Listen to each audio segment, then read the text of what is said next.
Hello friend, welcome to Ascent classes. मैं आज आप लोगों के लिए आया हूँ पोल्ट्री से जुड़े एसएससी के क्वेश्चन एसएससी के विभिन्न एग्जामों में पूछे गए हैं। ये आपको एसएससी के एग्ज़ाम में तो हेल्प करेंगे, साथ ही और भी स्टेट के एग्ज़ाम होते हैं, उन सारे एग्ज़ामों में आपको हेल्प करेंगे। चलिए शुरू करते हैं। पहला सवाल है, भारतीय संविधान की रचना में निम्नोक्त में से किसने सर्वाधिक गंभीर प्रभाव छोड़ा है? इसका ऑप्शन है, पहला ब्रिटिश संविधान, दूसरा संयुक्त राज्य अमेरिका का संविधान, तीसरा आयरलैंड का संविधान, चौथा भारत सरकार अधिनियम 1935। जैसा कि हम जानते हैं, भारत के संविधान में बहुत सारे देशों से कुछ न कुछ लिया गया है। जैसे कि ब्रिटिश संविधान से संसदीय प्रणाली ली गई है, संयुक्त राज्य अमेरिका के संविधान से मौलिक अधिकार लिया गया है, आयरलैंड के संविधान से नीति निर्देशक सिद्धांत लिए गए हैं। इन सारों में से सबसे गंभीर प्रभाव की बात अगर हम करें, सबसे गंभीर प्रभाव भारत सरकार अधिनियम 1935 ने छोड़ा है। तो इस क्वेश्चन पहला का आंसर होगा ऑप्शन 4, भारत सरकार अधिनियम 1935। अगला क्वेश्चन है, भारत की संविधान सभा गठित करने का आधार क्या था? इसका ऑप्शन है, भारतीय राष्ट्रीय कांग्रेस का प्रस्ताव, दूसरा कैबिनेट मिशन प्लान 1946, तीसरा भारतीय स्वतंत्रता अधिनियम 1947 और चौथा भारतीय डोमिनियन के प्रांतीय राज्य विधान मंडलों के प्रस्ताव। तो भारत की संविधान सभा गठित करने का मेन आधार था, वो था कैबिनेट मिशन प्लान 1946। जैसा कि हम जानते हैं, नवंबर 1946 में संविधान निर्माण के लिए संविधान सभा के सदस्यों का चुनाव किया गया था। कुल 296 सदस्य में से 211 सदस्य कांग्रेस के चुने गए और 73 मुस्लिम लीग के सदस्य थे। शेष स्थान खाली रहे। तो इसका आंसर होगा ऑप्शन 2, कैबिनेट मिशन प्लान 1946।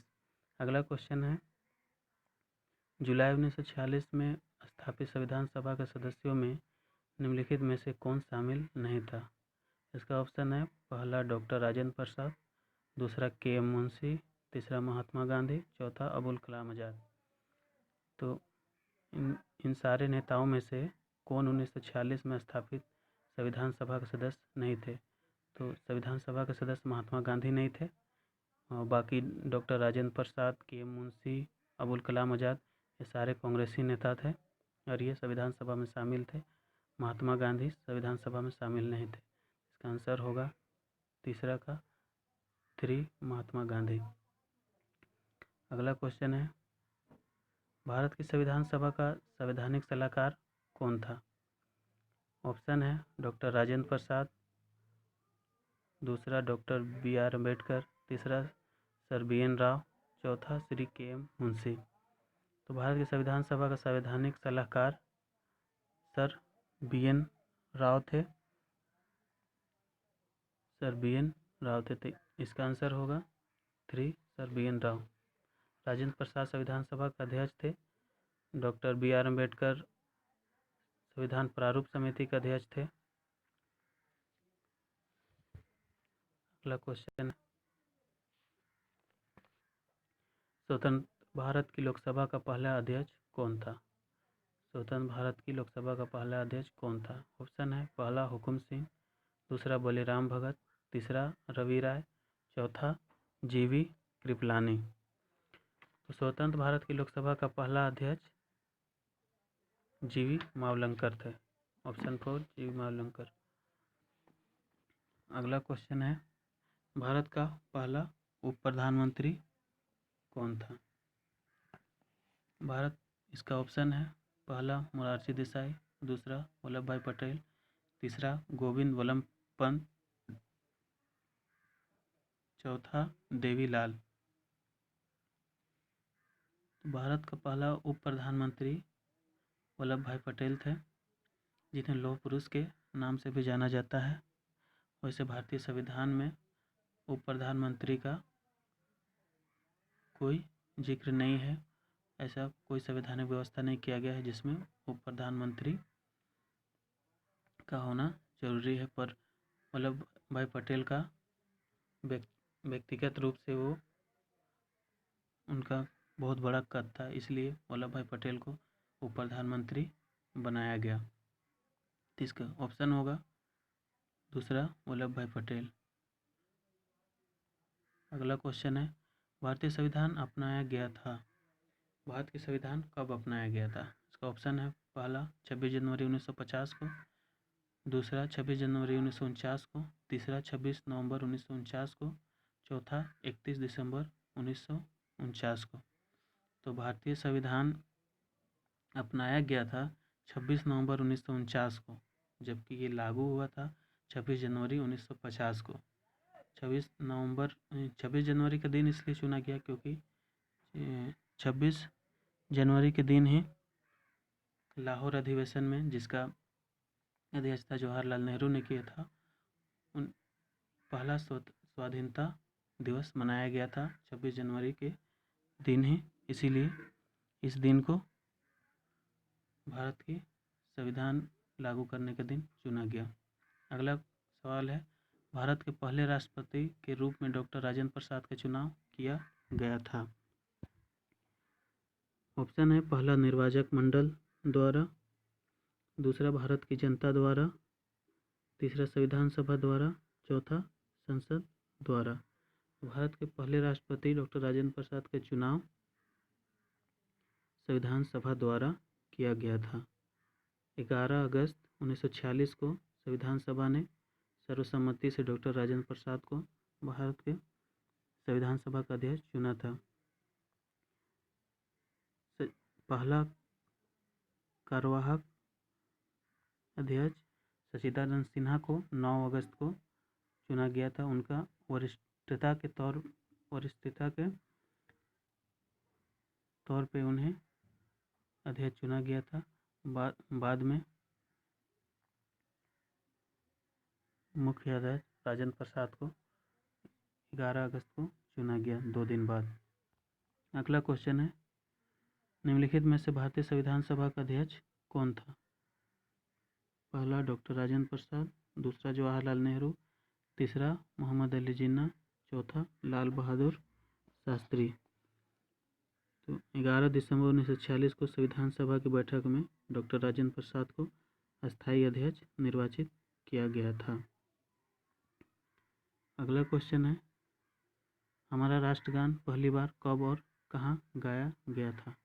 इसका ऑप्शन है पहला 26 जनवरी 1950 को इलाहाबाद में, दूसरा 26 जनवरी 1950 को दिल्ली में, तीसरा 26 दिसंबर 1942 को कलकत्ता में, और चौथा 27 दिसंबर 1911 को कलकत्ता में। तो इसका आंसर है हमारा राष्ट्रगान पहली बार कब और कहाँ गाया गया था। तो हमारा राष्ट्रगान 27 दिसंबर को 1911 को कलकत्ता में गाया गया था। और अगर ऐसा पूछे कि राष्ट्रगीत कब गाया गया था, तो राष्ट्रगीत सबसे पहले 1946 में कलकत्ता अधिवेशन में गाया गया। 1996 के कलकत्ता अधिवेशन में गाया गया था। राष्ट्रगीत को लिखा है बंकिम चंद्र चट्टोपाध्याय ने, जबकि राष्ट्र गान को लिखा है रविंद्रनाथ टैगोर ने।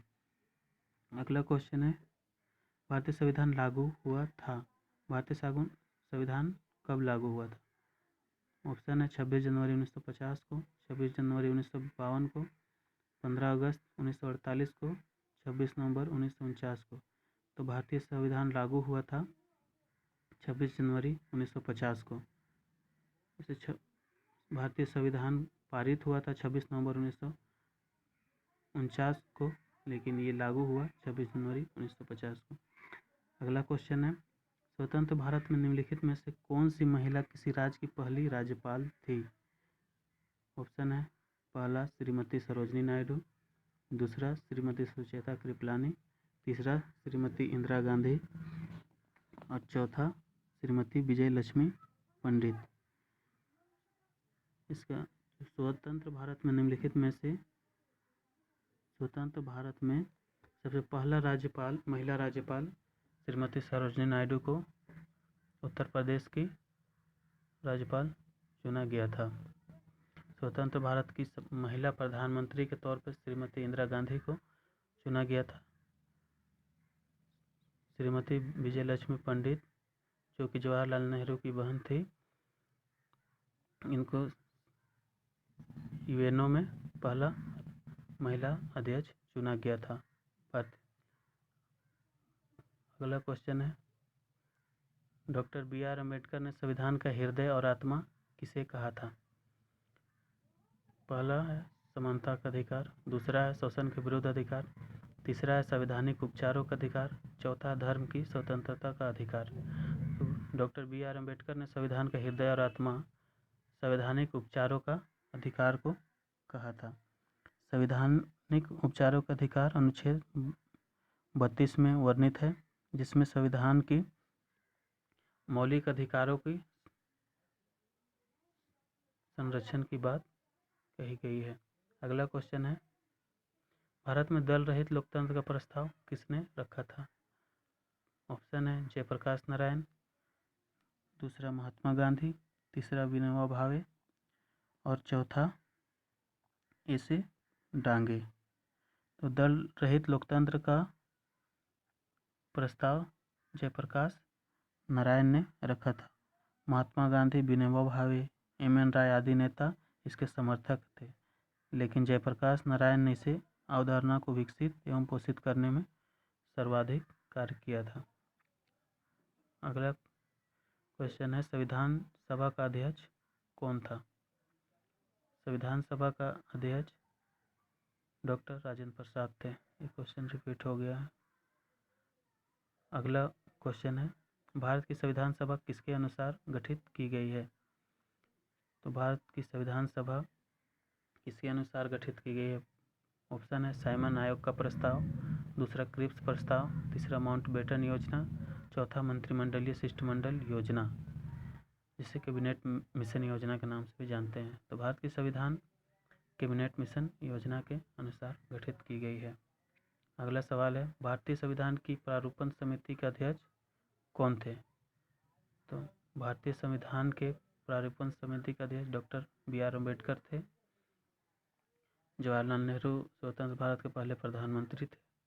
डॉक्टर राजेंद्र प्रसाद संविधान सभा के अध्यक्ष थे, अस्थायी अध्यक्ष थे।